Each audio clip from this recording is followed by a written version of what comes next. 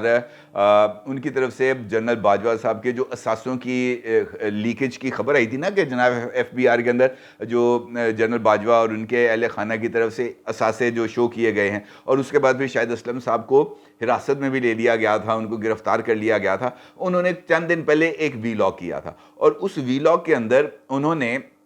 بتایا تھا کہ جس وقت پنجاب کے اندر چودھری پرویز الہی صاحب کی حکومت تھی، تو اس دور میں جو مدر ان لا ہیں نا، ان کا ایک صاحبزادہ تھا، یعنی وہ ان کا بردر ان لا تھا۔ اس بردر ان لا کو لاہور کے اندر یہ ٹھیکہ نہیں ہوتا سالڈ ویسٹ مینجمنٹ کا، یہ ان کو دیا گیا تھا، اور بتایا جا رہا ہے کہ وہاں پر کوئی لمبا چوڑا ہینکی پھینکی کیا، وہاں پہ کوئی لمبے چوڑا مال پانی کیا۔ اب موجودہ حکومت جب آئی ہے سامنے، اس نے جب جا کر ان تمام چیزوں کو دیکھا ہے، جائزہ لیا ہے حالات و واقعات کا، تو یہ پتہ چلا کہ جناب یہ جو نون صاحب ہیں، جو صاحبزادے ہیں، جو ماجبین نون صاحبہ ہیں ان کے، تو یہ پتہ چلا کہ جناب انہوں نے یہاں پر کوئی ہینکی پینکی کی ہے، جس کے اوپر جو تحقیقات ہیں ایف آئی اے نے ان کے اوپر مقدمہ درج کر لیا اور تحقیقات کا آغاز کر دیا۔ اب چونکہ تحقیقات کا آغاز ہو گیا تھا، اور نیب، ایف آئی اے، اینٹی کرپشن، یہ تمام لوگ اس کے اندر بہت زیادہ متحرک ہو گئے تھے، اور چونکہ اس وقت وہ ان کا جو بہنوئی ہیں وہ پاکستان کی ایک اعلیٰ ترین منصب پر فائز بھی ہیں، اس تناظر کے اندر ڈیولپمنٹ ہوئی ہے، اور وہ بھی بہت امپورٹنٹ ہے۔ اب یہ والی ڈیولپمنٹ ہے، یہ بھی بہت امپورٹنٹ ہے۔ کل سپریم کورٹ آف پاکستان کی طرف سے ایک روسٹر جاری کیا گیا، اور اس روسٹر کے اندر کچھ بینچز تھے، ان بینچز کی تشکیل کی گئی، اور بتایا گیا کہ جناب کس کس بینچ کے اندر کون کون سے جج صاحب نے کام کرنا ہے۔ اچھا، اس مرتبہ بھی جسٹس قاضی فائز عیسیٰ صاحب کو اچھوت سمجھ کے، شودر سمجھ کے ان کو کسی بھی بینچ کے اندر شامل کرنے کی ضرورت ہی محسوس نہیں کی گئی۔ یعنی یہ جو اگلے ہفتے کے لیے بینچ بنے ہیں، یہ سینئر موسٹ جج جس نے سپٹمبر میں جا کر چیف جسٹس بننا ہے، ان جج صاحب کو ایک مرتبہ پھر صرف چیمبر ورک تک محدود کر دیا گیا ہے، ان کو مقدمات کی سماعت سے بالکل ایسے دور رکھا گیا ہے جیسے وہ بندے نے کہتے ہیں ایدی اہل رونمائی نہیں کرانی، تو انہوں نے کہا جناب ایدی اہل رونمائی نہیں کرانی۔ اب جو روسٹر جاری کیا گیا ہے اس کے مطابق یہ جو پرنسپل سیٹ پر 6 بینچز مقدمات کی سماعت کریں گے، جس میں سے bench number 1 chief justice Umar Ata Bandial صاحب، جسٹس اطہر من اللہ صاحب اور جسٹس عائشہ ملک صاحبہ پر مشتمل ہوگا۔ اچھا، اسی بینچ کے پاس ایک کیس لگنے والا ہے، اسی بینچ کے پاس، جس کا میں نے ابھی آپ کے ساتھ ذکر کیا ہے کہ جناب یہ جو بینچ ہے یہ مقدمے کی سماعت اس کی ہوگی۔ اب یہاں پر ہیں ڈی جی اینٹی کرپشن، یعنی ان کا نام ہے سہیل ظفر چٹھا صاحب۔ سہیل ظفر چٹھا صاحب کے خلاف ایک مقدمہ تھا جب عمران خان صاحب کا دور حکومت تھا، اور وہاں پر ان کے اوپر بھی کچھ چارجز لگائے گئے تھے۔ ان چارجز پہ یہ جو سہیل ظفر چٹھا صاحب ہیں یہ ضمانت پر تھے۔ اب ان کی ضمانت منسوخی کی درخواست کو اچانک فکس کر دیا گیا ہے جمعرات کے لیے، اور chief justice mister justice Umar Ata Bandial صاحب کی سربراہی میں قائم بینچ جو ہے وہ اس ضمانت کی منسوخی کے کیس کی سماعت کرے گا۔ اور یہ جو دماد صاحب ہیں، یہ اپنے بردر ان لا کی جو کیس ہے جن کے پاس موجود ہے، یعنی سہیل ظفر چٹھا صاحب وہ شخصیت ہیں جو اس وقت چیف جسٹس آف پاکستان کے برادر نسبتی کے مقدمے کی تفتیش کر رہے ہیں۔ یعنی میرا یہ ماننا ہے کہ بظاہر تو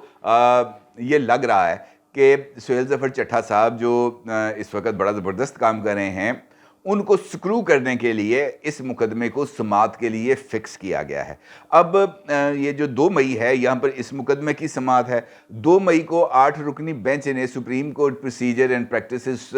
بل یعنی ایکٹ اس کے اوپر بھی سماعت کرنی ہے، اور 2 مئی کو ہی یہ جو 3 رکنی بینچ ہے جسٹس اعجاز الحسن، جسٹس منیب اختر اور مسٹر جسٹس عمر عطا بندیال صاحب پر مشتمل، اس 3 رکنی بینچ نے اپنی فردر کارروائی کے بارے میں بتانا ہے، لہٰذا یہ تمام چیزیں ایک ہی دن پہ اکٹھی ہو گئی ہیں، اور ثاقب نثار صاحب کا تعلق سہیل ظفر چٹھا صاحب کے ساتھ تو یقینی طور پہ نہیں ہے. ان کا معاملہ جا کے جڑتا ہے اس 3 رکنی بینچ کے ساتھ اور 8 رکنی بینچ کے ساتھ, جہاں پر وہ جا کے کنسلٹنسی دے رہے ہیں. یہ جو رات کو ملاقات ہوئی ہے, اس ملاقات میں بھی ثاقب نثار صاحب نے عمران خان صاحب کو انہی مقدمات کے حوالے سے کچھ بریفنگ دی ہے, اور ساتھ ان کی طرف سے یہ بات کہی گئی ہے کہ جناب آپ کی جماعت کی طرف سے جو رد عمل آیا ہے, اب مجھے ذرا اس پر تھوڑا سا اختلاف بھی ہے, اور آپ کی جماعت کو ذرا کھل کے کھڑا ہونا چاہیے تھا. اور انہوں نے ریفرنس دیا ہے ڈاکٹر ارسلان خالد صاحب کے ایک ٹویٹ کا, جو اس وقت آپ اپنی سکرین پر بھی دیکھ سکتے ہیں. ڈاکٹر ارسلان خالد صاحب اپنے ٹویٹ میں لکھتے ہیں, ویسے پی ٹی آئی کے ٹکٹ جن کو بھی ملے ہیں ان کے لیے مفید مشورہ ہے کہ آپ کو ٹکٹس آپ کے حلقہ یا پارٹی کے لیے محنت, آپ کے والدین کی دعاؤں, آپ کے نصیب اور قسمت کی وجہ سے ملے ہیں. اس لیے اگر آپ لوگوں سے بات کرتے ہوئے کوئی نوسر باز آپ کو ٹکٹ ملنے کا کریڈٹ لینا چاہے تو وہ جھوٹ بول رہا ہے. اب ثاقب نثار صاحب نے کہا, دیکھو جناب, اب آپ کا جو ہے سوشل میڈیا کا فوکل پرسن اگر وہ اس طریقے سے ٹویٹ کرے اور ہمیں نوسر باز کہے, ہمیں جھوٹا کہے, ہمیں دغا باز کہے, ہمیں فریبی کہے, کوئی یہ بات کو زیب تو نہیں دیتی نا بات. تو لیکن بات یہ ہے کہ حقیقت میں تو یہ نوسر بازی نہیں تو اور کیا ہے. یہ چورا نو پی گئے مور, خان صاحب خود پیسوں ٹکٹیں لے کے ٹکٹوں کے بس پیسے اکٹھے کرتے ہیں, اور ثاقب نثار صاحب نے آگے انہی کے چھابے میں ہاتھ ڈال دیا ہے. یہاں پہ تو بڑا یہ دھندا بڑے عروج پر ہے. اس کا مطلب یہ ہے کہ عمران خان صاحب اس طرح کی دیہڑی کچھ اور بھی لگانا چاہیں گے, اور ان کی خواہش ہوگی کہ یہ پنجاب کے الیکشنز ایک مرتبہ پھر ہو جائیں, تاکہ نئے سرے سے ٹکٹیں دیں, نئے سرے سے انٹرویوز کریں, نئے سرے سے درخواستیں آئیں, نئے سرے سے تمنٹوز آئیں, نئے سرے سے بیسمنٹ بھر جائے اور یہ کام آگے چلے. لیکن یہ معاملہ ابھی ختم ہونے والا نہیں ہے. اسی طرح 2 مئی کو یہ ڈیولپمنٹس ہونے جا رہی ہیں, اور اس کے ساتھ ساتھ 6 مئی,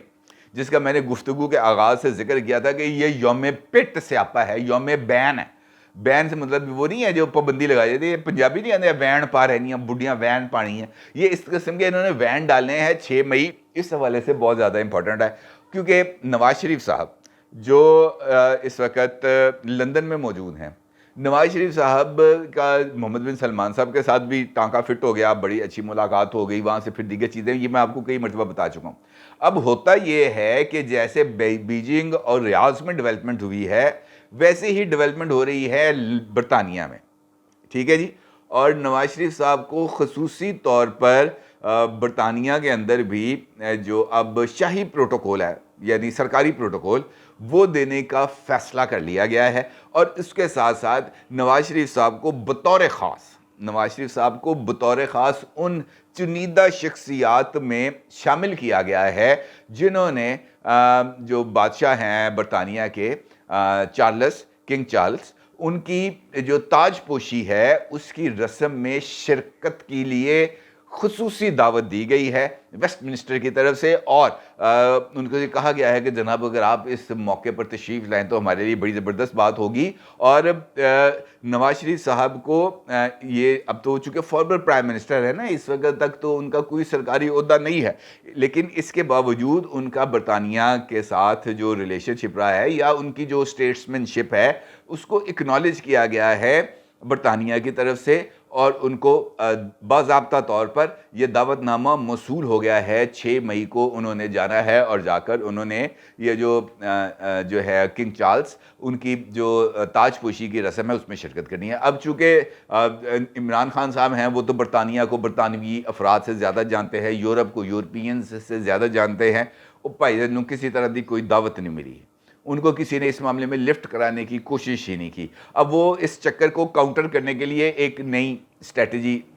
ہے کہ جناب اس معاملے کو متنازع کیا جائے گا, معاملے کو اٹھایا جائے گا کہ جناب ایک سزا یافتہ سے وہی پرانی بین جو بجانی ہوتی ہے اسی کو نئے سرے سے بجانے کی کوشش کریں گے کہ جناب وہ جو